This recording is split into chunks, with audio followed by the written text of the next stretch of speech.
నీలిమ మనసంతా ఎలాగో ఉంది. తండ్రిని చూస్తే చాలా సీరియస్‌గా ఉంది. ఆయనసలు మతుల్లో లేరు. డాక్టర్లే వచ్చి చూసి వెళుతున్నారు. డాక్టర్లకి, నీలిమకి అందరికీ తెలుసు. ఆయన 1, 2 రోజుల్లో చనిపోతారని. నీలిమ గుండెల్లో అగ్గి రాజుకుంటోంది. దుఃఖం సుడులు తిరుగుతోంది. తండ్రి చనిపోతే తను ఈ నీలిమహల్ వదిలి వెళ్ళిపోవాలి. అలా వదిలి వెళ్ళిపోతానని కృష్ణకమల్‌కి చెప్పింది. అన్నమాట నిలబెట్టుకోవాలి. తను ఈ నీలిమహల్ వదిలి వెళ్ళిపోక తప్పదు. కన్న తండ్రి ఈ లోకం వదిలి వెళ్ళిపోతే తనకి ఈ లోకంతో పనేముంది? ఈ భూమి మీద ఉండవలసిన అవసరం? తను కూడా తల్లిని, తండ్రిని వెతుక్కుంటూ వాళ్ళు ఉన్న చోటకే వెళ్ళిపోతే? నీలిమ గాఢంగా నిట్టూర్చింది. అవును. తనకిక ఆశలు, కోరికలు ఏవున్నాయి? నాది అనే విలువైంది పోగొట్టుకుంది. ఇంకా ఏం ఆశించి తను ఈ భూమి మీద ఉండాలని కోరుకుంటుంది? కళ్ళనీళ్లు ధారలు కట్టి చెంపల మీదకు జారి గుండెలపై చీరంతా తడిసిపోసాగింది. తండ్రి కాళ్ళ దగ్గర అలాగే కూర్చుని దుఃఖించసాగింది. కృష్ణకమల్ 2, 3 రోజులుగా అసలు నీలిమహల్కే రావడం లేదు. నీలిమ నిర్లిప్తంగా, పేలవంగా తనలో తాను పిచ్చిదానిలా నవ్వుకుంది. కృష్ణకమల్ ఎన్ని మాటలు చెప్పాడు? అంతే. ఈ జమీందారులు అందరూ అంతే. తను ఆశించింది, కోరుకుంది ఒకటే. తండ్రి ప్రాణం వదిలే సమయంలో అతను అక్కడే ఉండాలని. కృష్ణకమల్‌కి పెళ్ళి అని సౌందర్యతో పెళ్లి నిశ్చయమయి ముహూర్తం పెట్టించేశారని, ఆ పెళ్లి ఇంకొద్ది రోజులే ఉందని అందరూ అనుకుంటుంటే తను విని మౌనంగా ఉండిపోయింది. తను అతనికి భార్య కావాలని ఆశించలేదే.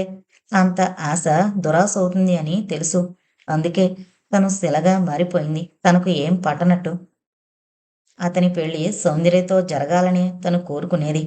అయితే తను ఈ భూమి మీద ఉండగా చూసి తట్టుకునే శక్తి లేదు. అతనిని మనసారా ప్రాణ సమానంగా ప్రేమించింది తను. అతని ప్రేమలో మరో స్త్రీ కరిగిపోవడం భరించలేదు. అందుకే తండ్రి మరణించిన మరుక్షణం ఈ లోకం వదిలి వెళ్ళిపోవాలని నిశ్చయించుకుంది. నీలిమకు జరిగిందంతా కళ్ళ ముందు కదిలి కళ్ళల్లో ఎర్రజీరలు అలుముకోసాగాయి. తన ఈ పరిస్థితికి కారకులెవరు? అప్రయత్నంగా ఆమె పిడికిళ్ళు బిగుసుకున్నాయి. పగ తీర్చుకునే సమయం దగ్గర పడింది. కృష్ణకమల్ అతని పేరు చెప్పమనడిగినా తను చెప్పలేదు. పేరు చెబితే అతన్ని చంపి పాదాల వద్ద పడేస్తానని అన్నాడు. అలా అయితే తన కక్ష, కసి, కోపం, పగ ఎలా చల్లారతాయి? అందుకే తను తను అవును, అలాగే చెయ్యాలి. ఆ వ్యక్తి మీద పగ అలాగే తీర్చుకోవాలి. నీలిమ పగబట్టిన నాగులా మారిపోయింది. ఆ సమయం కోసమే తను ఎదురు చూస్తోంది. నీలిమ కసిగా పళ్ళు నూరుకుంది. గుండెల్లో ఆరని జ్వాల దహించేస్తుంది. నీలిమ అలా ఆలోచిస్తూ, దుఃఖిస్తూ పగ తీర్చుకునేందుకు ఉపాయాలు వెతుక్కోసాగింది. ఈ అవకాశం తను ఎవరికీ ఇవ్వదలుచుకోలేదు. తన చేతులతోనే హతమార్చాలి అంతే. అదే తన కోరిక. బరువుగా నిట్టూర్చింది. ఆ రాత్రి 9 గంటలకి కృష్ణకమల్ సౌందర్య పెళ్లి. కృష్ణకమల్ విడిదింట్లో తన గదిలో కూర్చుని ఆలోచించసాగాడు. తను అనుకుందేంటి? జరుగుతున్నదేంటి? తనని నమ్ముకుని మనసుని, శరీరాన్ని అర్పించుకున్న స్త్రీకి అన్యాయం చేయడం నిజంగా మహాపాపం. నీలిమకు ముఖమైనా చూపించకుండా పెళ్లికి బయలుదేరొచ్చేశానని ఆమెకు తెలిస్తే తన గురించి ఏమనుకుంటుంది? మోసగాడు, వంచకుడు అనుకోదు? అందరి మగవాళ్లలాగే తను అని తేనె పూసిన కత్తిలా మారానని అనుకోదు? భగవంతుడా! బాధగా నుదురు రాసుకున్నాడు. ఉన్మాదంతో, ఉద్రేకంతో శరీరమంతా బిగుసుకుపోసాగింది. సౌందర్యం తప్ప మరి ఎవరినీ వివాహం చేసుకోకూడదనుకుంటూ నీలిమను చూసిన వేళ విశేషం ఆమె ఆకర్షణలో పడి ఆమెను తప్ప మరి ఎవరినీ వివాహం చేసుకోకూడదనుకుంటూనే మతిపోయిన వాడిలా ఒంటికి మైకం కమ్మేసినట్టు సౌందర్య చేతిలో చెయ్యేసి మన పెళ్లి జరిగి తీరుతుంది అని మాటిచ్చేశాడు. ఇదంతా ఏంటి? అంతా మాయలా ఆశ్చర్యంగా ఉంది. తల్లిగారు చూస్తే వంశ గౌరవం నీ భుజాలపై ఉంది. ఎంత జాగ్రత్తగా ఈ రాజమార్గం గుండా నడిచొస్తావో, ఎంత పదిలంగా ఈ వంశ పరువు ప్రతిష్టలను కాపాడతావో నీ ఇష్టం. అంతా నీకే వదిలిపెట్టేశాం అనన్నారు. చిన్నాన్నగారు చూస్తే మీ నాన్నగారు బ్రతికుండగా నువ్వు ఆయన్ని ఒక్కసారి కూడా మనస్థిమితంగా ఉంచలేదు. ఆయనకు మనశ్శాంతి లేకుండా చేసి విదేశాలకు వెళ్ళిపోయావు. ఆయన బ్రతికున్నన్ని రోజులు మాట వినకుండా మొండిగా ఉన్నావు. కనీసం ఇప్పుడైనా సౌందర్యను పెళ్లి చేసుకుని మీ నాన్నగారు మీ మామయ్య గారికి ఇచ్చిన మాట నిలబెట్టేటట్టు చెయ్యి. ఆ ఒక్క పని చేశావో చచ్చిపోయిన వారి ఆత్మ శాంతిస్తుంది. ఆ తర్వాత నీ ఇష్టం. మేం పెద్దలమందరం నిన్ను కలిసి చిన్నవాడివైనా నిన్ను ప్రాధేయపడి కోరుకున్న కోరికదే అని అన్నారు. అంతే. ఇంక వారి మాటకెదురు చెప్పే శక్తి తనలో నశించిపోయి తన సంతోషాన్ని, సుఖాన్ని, తన నిర్ణయాన్ని, ఆశలని అన్నీ సమాధి చేసి వంశ గౌరవం కోసం, ఇచ్చిన మాట నిలబెట్టుకోవడం కోసం పెద్దల మాట ప్రకారం సౌందర్య మెడలో తాళి కట్టడానికి నిశ్చయించుకున్నాడు. కృష్ణకమల్ ప్రాణం లేని మనిషిలా మారాడు. కృష్ణకమల్ పెళ్లి ముస్తాబులో ఏనుగు అంబారీపై ఊరేగి పెళ్లికి వెళ్ళాడు. జమీందారీ పద్ధతుల ప్రకారం అతన్ని పెళ్ళికొడుగ్గా ముస్తాబు చేశారు. జరీ తలపాగాతో ఫుల్ సూట్లో అతను రాజాది రాజులా టీవీగా, అందంగా, హుందాగా, దర్జాగా ఉన్నాడు. బ్యాండ్ వాళ్ళు 5 వరుసల్లో 10 మంది వరుసగా నిలబడి అందంగా, తమాషాగా బ్యాండు వాయిస్తున్నారు. పెళ్లికి ఇసుక వేస్తే రాలనంత జనం వచ్చారు. కృష్ణకమల్ ఏనుగు అంబారీ దిగి లోపలికి వెళ్ళాడు. పెళ్లి మండపం పెద్ద హంసాకారంలో అందంగా ముస్తాబు చేశారు. కృష్ణకమల్ మండపంలో పెళ్లి పీటలపై కూర్చున్నాడు. సౌందర్యం తీసుకొచ్చి పెళ్లి పీటలపై అతని పక్కన కూర్చోబెట్టారు. సౌందర్య పెళ్లి ముస్తాబులో సౌందర్య దేవతల అందంగా మెరిసిపోతుంది. పురోహితులు మంత్రాలు చదువుతున్నారు.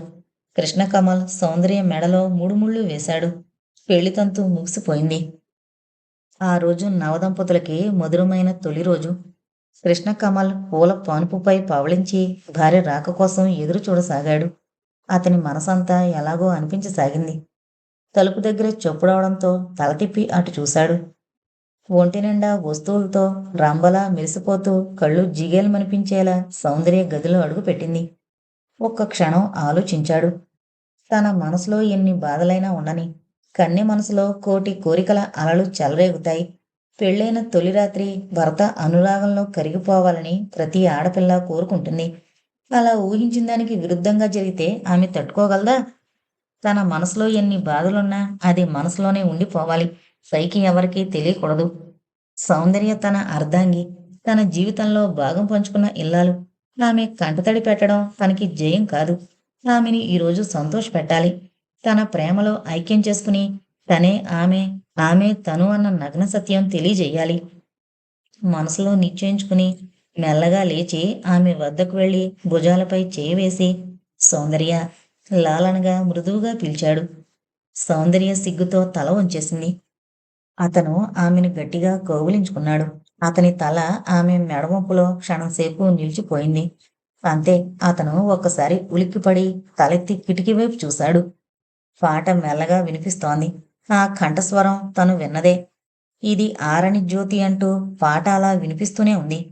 ఆ పాట మెల్లగా దగ్గరవుతున్నట్టు ఇంకా స్పష్టంగా కొంచెం గట్టిగా వినిపించసాగింది. ఆ పాట సౌందర్యకు ఏం వినిపించినట్టు అలా మామూలుగా నిలబడిపోయింది. ఆశ్చర్యపోయి తల తిప్పి చూడలేదు. కృష్ణకమల్ ముఖం ఒకసారి గంభీరంగా మారిపోయింది. అది తన జీవితానికి తొలి రాత్రి, మధురాతి మధురమైన రోజు అనే మాట పూర్తిగా విస్మరించాడు. మనిషి నిటారుగా అయ్యాడు. ఆమెను వదిలి మెల్లగా కిటికీ వద్దకెళ్ళి కట్టెను తొలగించి అటు చూశాడు.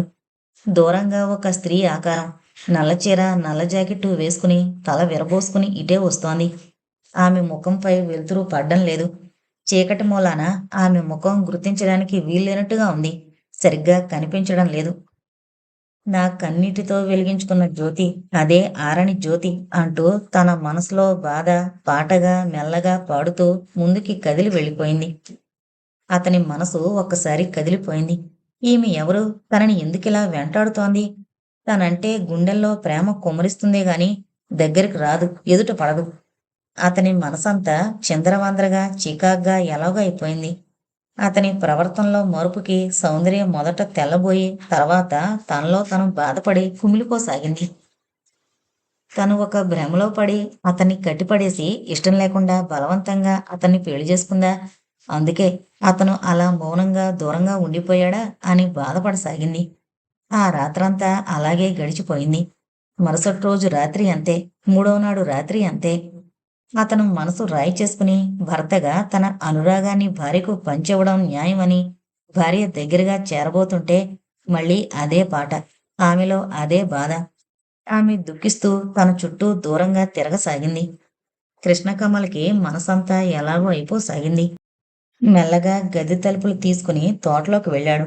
అక్కడ తన రెస్ట్ హౌస్లో కనిపించిన అమ్మాయిలు అందరూ అదే దుస్తుల్లో ఒక్కో చెట్టు దగ్గర ఒకళ్ళు నిలబడున్నారు. పాటలు లేవు, నాట్యాలు లేవు, నవ్వులు లేవు, హుషారు లేదు. అందరూ విచార వదనంతో తలలు వంచి ప్రాణం లేని బొమ్మల్లా నిలబడ్డారు. దగ్గరికి వెళ్ళి మీరెవరు? నన్ను ఎందుకిలా వెంటాడుతున్నారు? అని అడగాలని గబగబా వాళ్ళు ఉన్నవైపు నడిచాడు. ఒక్కో చెట్టు దగ్గరగా వెళుతుంటే అక్కడ నిలబడ్డ అమ్మాయి మాయమయ్యి మరో చెట్టు దగ్గర నిలబడసాగింది. అంతేగాని అతనికి మాట్లాడే అవకాశం గాని, దగ్గరగా కనిపించడం గాని అవలేదు. దూరంగా నల్లచీర కట్టుకుని తల విరబోసుకునున్న స్త్రీ ఆకారం మెల్లగా రాగం తీస్తూ అలా ముందుకి నడవసాగింది. ఆమెను వెంబడించసాగాడు. ఆమె ఎవరో తెలుసుకోవాలన్న ఆతృతతో. ఆమె ఎంతో మెల్లిగా నడుస్తున్నా, అతను ఎంత త్వరగా నడుస్తున్నా ఆమెతో పాటు అందుకోలేకపోతున్నాడు. కృష్ణకమలకి నిరాశ, నిస్పృహ ముంచుకు రాసాగింది. ఆమె ఒక్కసారి మాయమైపోయినట్టు ఎటు వెళ్ళిపోయిందో కనిపించలేదు. చెట్టు దగ్గర నిలబడిన ఆ అమ్మాయిలు కూడా ఎవరూ కనిపించలేదు. అందరూ మాయమైపోయినట్టుగా అయ్యారు. అతనికి ఒక్కసారి ఆశ్చర్యం ముంచుకొచ్చేసింది. ఏంటిదంతా? ఎవరు వీళ్ళు? అతనికి అలసటొచ్చింది. మనసంతా నిరాశగా ఎలాగో అయిపోయింది. తెల్లవారి తమ ఎస్టేట్ మేనేజర్ ఫోన్ చేశాడు. నీలిమహల్ అవుట్ హౌస్లో ఉన్న కోదండరామయ్య గారు చనిపోయారు అంటూ. ఆ మాట వినగానే కృష్ణకమల్ మనసంతా ఎలాగో అయిపోయింది. నీలిమ పాపం ఒక్కరితే అయిపోయింది. తండ్రిపోయిన దుఃఖంలో మరీ కుంగిపోతుంది. ఎంత దుఃఖిస్తుందో, ఎంత కుమిలిపోతుందో. నేనున్నాను అని ధైర్యం చెప్పిన వాళ్ళు లేరు. ఏమైనా తను మాత్రం ఆమెను వదులుకోలేడు. వంశగౌరవం ఏమైనా ఎందరూ ఏమనుకున్నా ఆమె తన భార్య. ఆమెను దూరం చేసుకోలేడు. వెంటనే బయలుదేరి వెళ్ళాలి.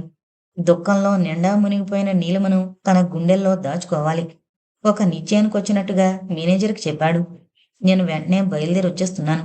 శవాన్ని మాత్రం ఇంకా ఎత్తనివ్వద్దు అంటూ. అతను అలాగే అని ఫోన్ పెట్టేశాడు.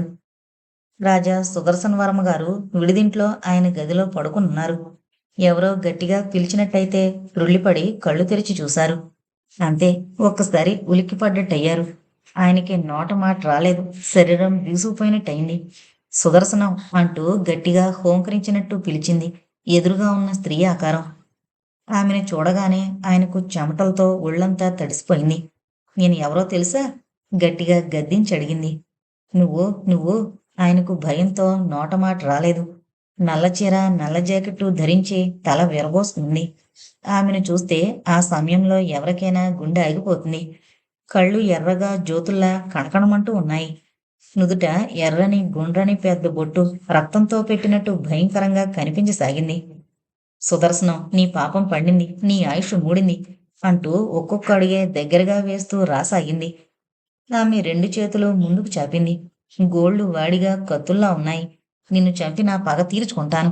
నీ రక్తం కళ్ళజూసి నా కడుపు మంట చల్లార్చుకుంటాను. నీ శవాన్ని చూసి సంతృప్తిగా వెళ్ళిపోతాను అంటూ ఇంకా దగ్గరగా రాసాగింది. సుదర్శనం గారికి భయంతో ఒళ్ళు జలదరించి శరీరం బిగుసుకుపోయింది. ఆమెను తప్పించుకోవడం కోసం మంచం మీద నుండి ఒక్క ఉదుటును లేచి బాల్కనీ వైపు వెళ్లారు. ఆమె ఒక్కసారిగా మాయమైపోయింది. ఆయన ఆశ్చర్యంగా చుట్టూ చూశారు. ఆమె ఎక్కడా కనిపించలేదు. ఆమె ఏమైంది? ఎక్కడైనా దాక్కుందా అని చూశారు. అంతే, ఒక్కసారి అలా ఉండిపోయారు. పైన ఒక స్త్రీ ఆకారం ఉరిపోసుకుని వేలాడుతూ ఉంది.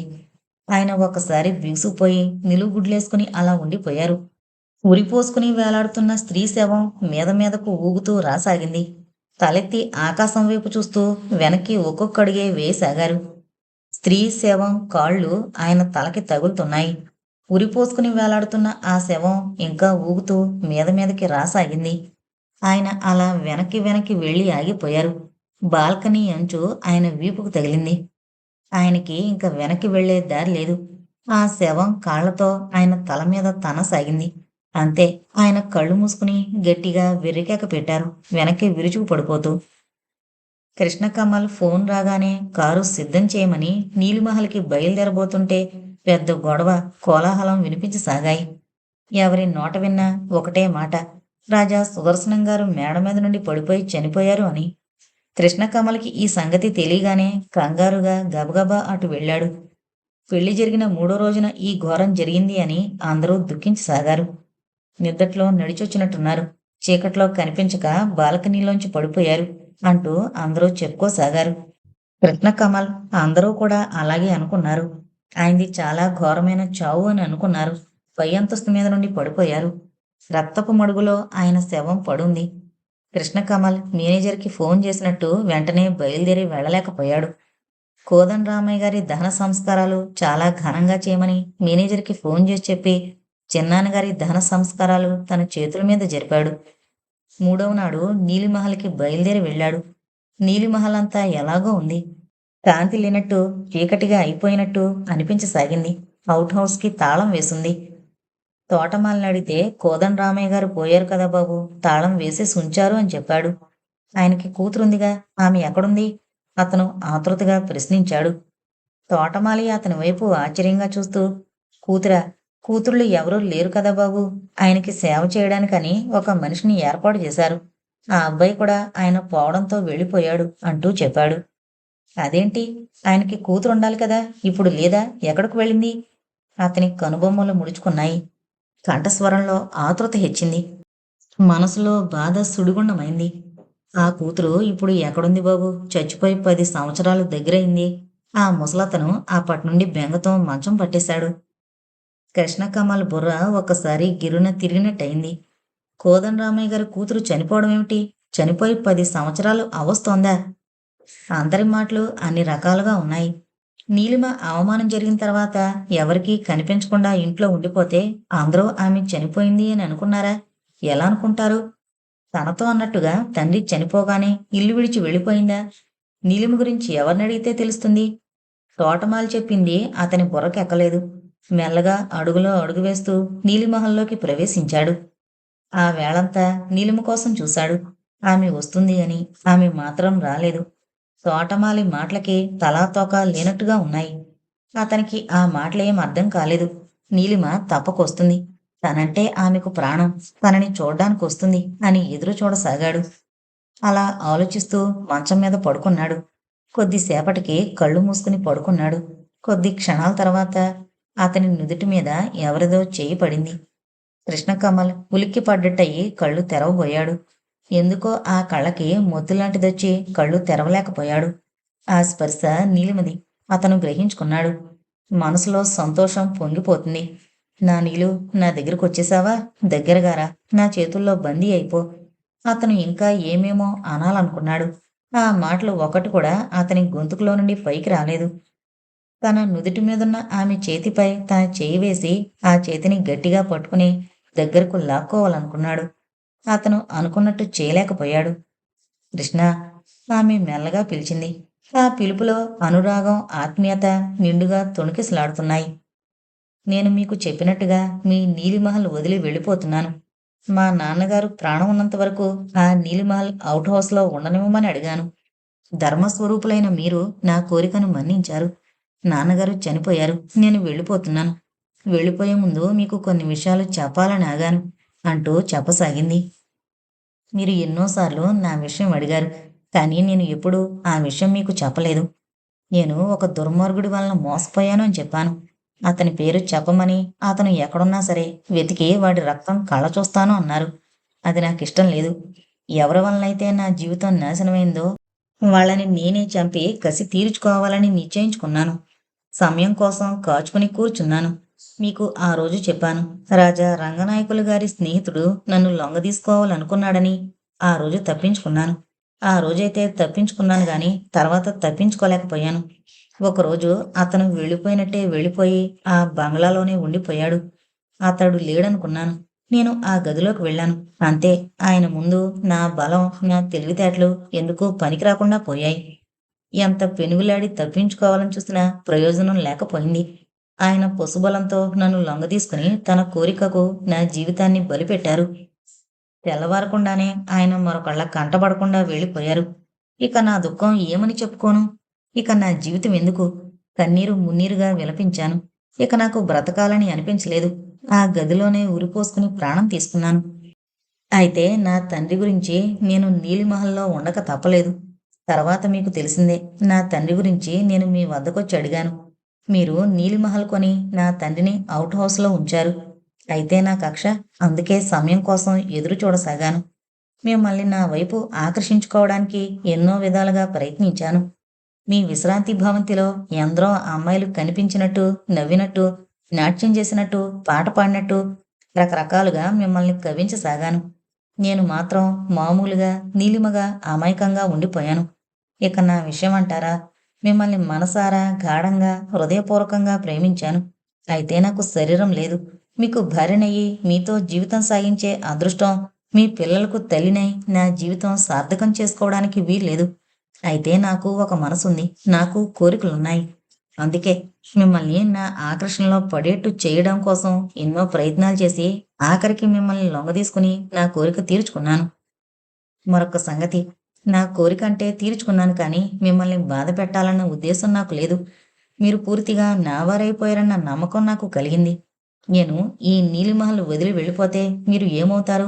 అందుకే నా జ్ఞాపకాలంటూ ఏమీ మిగలకుండా చెయ్యాలని, నా ఫోటోలు గాని, నా బొమ్మ గాని లేకుండా నేనే కావాలని అలా చేశాను.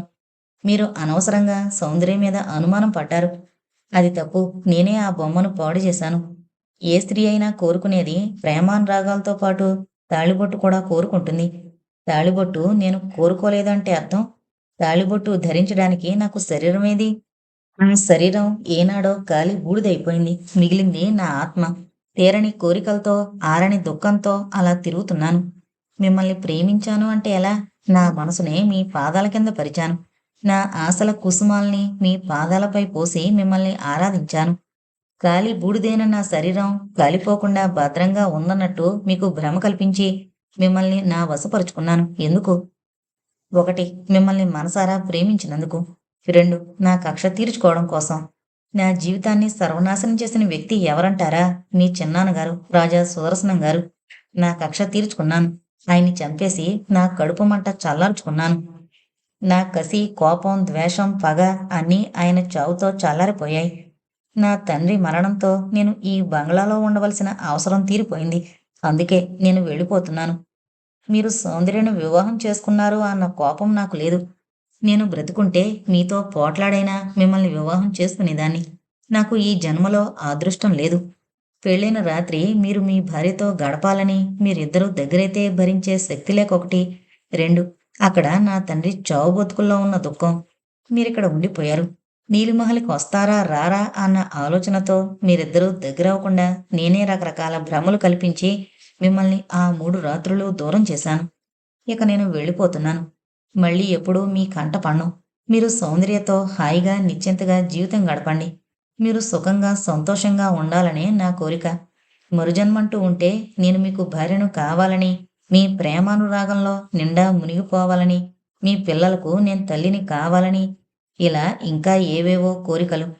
మరు జన్మలోనైనా మీకు భార్యను కావాలని ఆ భగవంతుణ్ణి మనసారా వేడుకొని కోరుకుంటాను. నా కోరిక తప్పక భగవంతుడు నెరవేరుస్తాడు అన్న ఆశతో, నమ్మకంతో నేను వెళ్ళిపోతున్నాను అంటూ చెప్పి అతని క్రాఫ్‌లో వేళ్లు దురిచి మెల్లగా దువ్వి అతని నుదుటి మీద పెదవులు ఆంచి ముద్దు పెట్టుకుంది. కృష్ణకమల్ ఒక్కసారి ఉలిక్కిపడ్డట్టయ్యాడు. కళ్ళు తెరవాలనుకున్నాడు. తెరవలేకపోయాడు. ఆమె వెళ్ళిపోతుంటే చెయ్యి పట్టి ఆపాలనుకున్నాడు. అలా చేయలేకపోయాడు. ఆమె వెళ్ళిపోయినట్టుగా గదంతా నిశ్శబ్దంగా ఉంది. ఎలాంటి అలికిడి లేదు. తర్వాత మాటలు వినిపించలేదు. కొద్దిసేపటికి కృష్ణకమల్ కళ్ళు తెరిచాడు. మంచం మీద నుండి చటుక్కున లేచి ఆమె కోసం బంగళా అంతా గాలించేశాడు. నీలు నీలు అతని కంఠస్వరం కంగుమంటూ ఆ మహలంతా ప్రతిధ్వనించసాగింది. ఆమె కనిపించకపోయేసరికి అలా నిలబడిపోయాడు. నీలిమ చెప్పే మాటలు ఒక్కొక్కటి గుర్తు చేసుకోసాగాడు. అంటే నీలిమ తన చిన్నాన్నగారు చేసిన అన్యాయానికి బలైపోయి ఉరిపోసుకుని చచ్చిపోయిందా? ఆమె ఆత్మ తన చుట్టూ తిరిగిందా? తనని ఆరాధిస్తూ తన నీడలా ఉందా? హే భగవాన్! బాధగా అనుకున్నాడు. నీలిమ మాటలు తలుచుకుంటుంటే ఆపాదమస్తకం కంపించిపోతున్నట్టుగా ఉంది. కాళ్ళ కింద భూమి దిగజారిపోతున్నట్టు, ఆకాశం కూలిపోతున్నట్టు, సప్త సముద్రాలు పొంగి మీదకొస్తున్నట్టు, అగ్నిపర్వతాలు గుండెల్లో బద్దలై తునాతునకలైనట్టు అపరిమితమైన ఆవేదన మొదలైంది. నీలిమ లేదు. అంతా భ్రమ. కనిపించి మాయమైంది. ఇక మరి కనిపించదు. మరుజన్మంటూ ఉంటే తనకి భార్య కావాలని కోరుకుంటుందట. బాధగా కళ్ళు మూసుకున్నాడు. కృష్ణకమల్ తమ ఎస్టేట్లో పెద్ద తోట వేయించి ఆ తోట మధ్యలో పాలరాతితో పెద్ద మందిరం కట్టించాడు. రంగురంగుల పూల తోట మధ్య పాలరాతి మందిరం కనువిందు చేస్తోంది. అలాంటి మందిరం ఎక్కడా ఎవరూ చూడనంత అద్భుతంగా కట్టించాడు. ఆ మందిరానికి నీలి మందిరం అని పేరు పెట్టాడు. ఆ మందిరంలో పాలరాతితో నీలిమ విగ్రహం తయారు చేయించి ప్రతిష్ఠింపజేశాడు. ప్రతిరోజు భార్య సౌందర్యతో సహా అక్కడికొచ్చి నీలిమ విగ్రహానికి పూలదండ వేసి మరీ వెళతాడు. ప్రతి ఉదయం తప్పకుండా అతను ఆ మందిరానికి వస్తుంటాడు. నీలిమ పేరున ప్రతి సంవత్సరం అన్నదానం, వస్త్రదానం చేయించడానికి నిశ్చయం చేసుకున్నాడు. వాటి తాలూకా పనులు చురుగ్గా సాగిపోతున్నాయి. 5 నెలలు గడిచిపోయాయి. సౌందర్య తల్లి కాబోతుంది అన్న వార్త కృష్ణకమల్ చెవిన పడగానే అతని సంతోషానికి అవధులు లేకుండా పోయాయి. ఆ రోజు సౌందర్యను నిండు మనసుతో దగ్గరకు తీసుకుని హృదయానికి హత్తుకున్నాడు. సౌందర్య, నాకు పాపే కావాలి. నీలిమే ఈ ఇంట వెలిసింది అని అనుకుంటాను. పాప పేరు నీలిమ అని పెడతాను. నీకిష్టమే కదూ? ప్రేమగా ఆమె కళ్ళలోకి చూస్తూ అడిగాడు. భర్త మాటలకి ఆమె చిరునవ్వు నవ్వుతూ, మీ ఇష్టాన్ని నేను ఎప్పుడూ కాదన్ను. మన పాప పేరు నీలిమనే పెడదాం అంది. సౌందర్య అని మరింత దగ్గరగా తీసుకున్నాడు. నీలిమ ఎదురుగా నిలబడి చిరునవ్వు నవ్వినట్టయింది. అతను కళ్ళు మూసుకుని, నీలు, నా హృదయాలయంలో నిలిచిన నా దేవిని, నా భార్యవు నిన్ను మరవడం అంటూ జరగని పని. నిన్ను ఎప్పుడూ ఈ జీవితమంతా ప్రేమిస్తూనే ఉంటాను అనుకున్నాడు మనసులో. సౌందర్య అతని గుండెలపై తలాంచుకుని నిండుగా నవ్వుకుంది. ఈ జీవితానికి ఇది చాలు అన్నట్టు. కృష్ణకమల్ ఆమె చెంపల్ని సున్నితంగా నిమిరాడు.